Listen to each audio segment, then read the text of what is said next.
Em meio ao aumento da tensão com o Ministério da Defesa, o TSE afirmou que a Comissão de Transparência será mantida até as eleições. O presidente do Tribunal Superior Eleitoral, Edson Fachin, convocou uma reunião para o dia 20 de junho, assunto que está dando o que falar, e o Pedro Nogueira vai trazer as últimas informações. Pedro. Oi, Marcela, Daniel, boa tarde a todos que nos acompanham aqui. Esse assunto voltou à pauta com muita força ontem por causa da divulgação da resposta do TSE aos questionamentos que as Forças Armadas fizeram sobre o processo eleitoral brasileiro. As Forças Armadas encaminharam, no fim do ano passado, um documento com uma série de questionamentos e também o TSE acabou respondendo a maior parte deles. Em geral, em linhas gerais, a posição do Tribunal Superior Eleitoral é de rejeitar a maior parte dos questionamentos e sugestões dos militares e também mostrar que muitas dessas sugestões, na verdade, já estão sendo implementadas há muito tempo no processo eleitoral brasileiro. O tribunal afirma que os militares fizeram erros de cálculos e também confusões de conceitos em seus questionamentos, além, é claro, de desconsiderar as diversas camadas de segurança que fazem parte do processo das urnas eletrônicas. Entre os principais pontos que os militares questionaram estão a confiança nos testes de integridade, que são aqueles testes que foram feitos nas urnas eletrônicas, que são sempre feitos para garantir que elas funcionam bem, a totalização de votos pelos TREs, né, os Tribunais Regionais Eleitorais nos estados, e também os procedimentos de fiscalização e auditoria. Eu separei aqui três respostas do TSE para a gente ter uma leitura rápida de como que foi esse posicionamento do tribunal. A primeira foi sobre a confiança nos testes de integridade, ou seja, se esses testes são realmente válidos. O TSE mostrou e descreveu com tabelas e cálculos que a probabilidade estatística de haver a ocorrência de qualquer inconformidade é de 0,01%. Sobre a sala secreta, que é uma questão que sempre aparece saindo dos militares e também do próprio presidente Jair Bolsonaro, o TSE voltou a afirmar que não existe sala secreta, que a totalização de votos é feita nas próprias urnas e que pode ser acompanhada, inclusive, lá nas sessões eleitorais, antes que os dados sejam transmitidos para a centralização no TSE.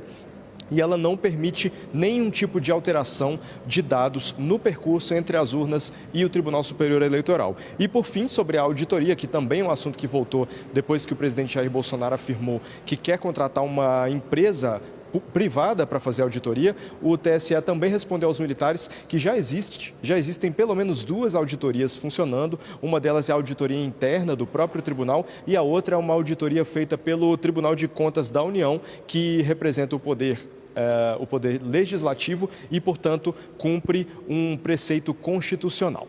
Volto com vocês no estúdio. Excelente, Pedro. Obrigado por trazer para a gente essas informações.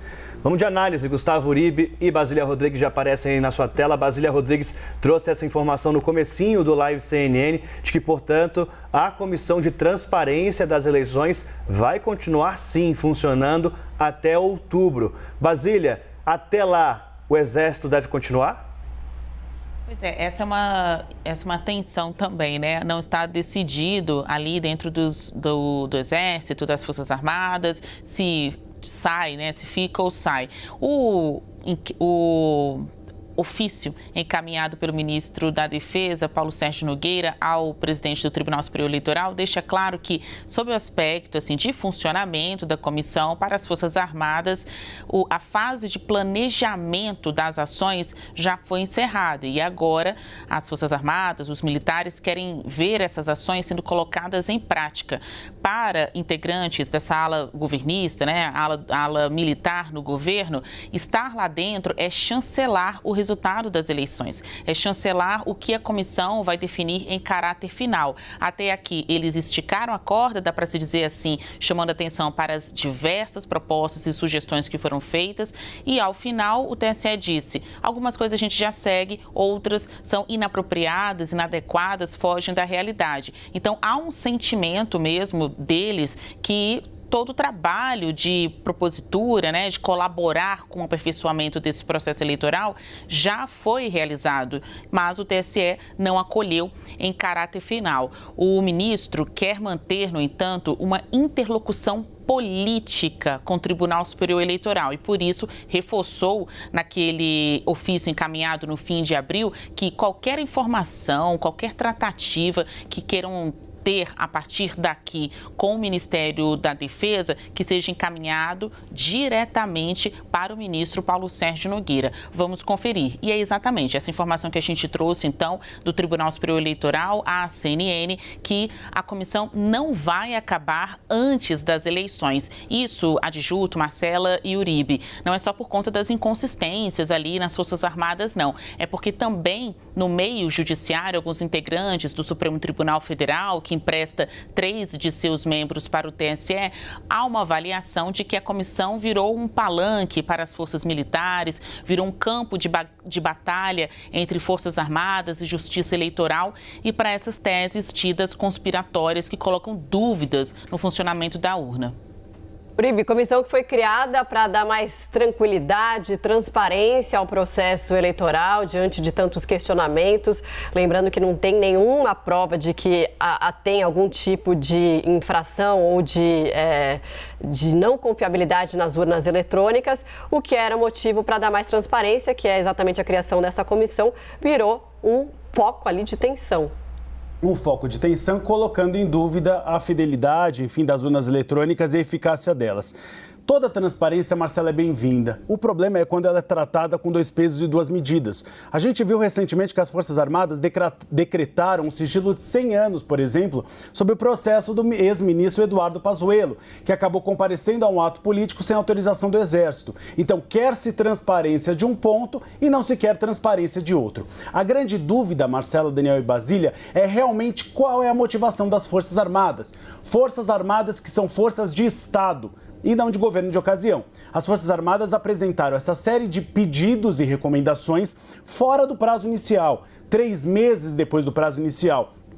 Com uma série de recomendações e pedidos que flertam diretamente com conspirações do glossário bolsonaristas, com conspirações de redes sociais. A questão da sala secreta, quem acompanha minimamente uma eleição no Brasil sabe que não existe uma sala secreta ou uma sala escura. A questão, por exemplo, de que os tribunais regionais eleitorais têm que fazer a totalização dos votos, eles já fazem. Então, o que a gente viu é que as Forças Armadas não conhecem minimamente o processo eleitoral no país das urnas eletrônicas. O que se deve entender agora e o que as Forças Armadas devem explicar inicialmente é se continuarão na Comissão de Transparência ou não. Há uma ala das Forças Armadas que acham que deve sair. Há uma outra que acha que o ministro da Defesa, Paulo Sérgio Nogueira, errou ao ter pedido para ele diretamente receber os documentos. Por quê? Porque ele transformou um processo que era técnico em um processo político. Agora resta às Forças Armadas explicarem por que tem questionado as eleições e também dar e explicar que postura será adotada caso o presidente Jair Bolsonaro não seja reeleito. Elas continuarão a ser forças, eventualmente, de governos de ocasião ou serão, finalmente, forças de Estado em defesa das instituições democráticas do país. Perfeito. Obrigado, Gustavo Uribe e Basília Rodrigues.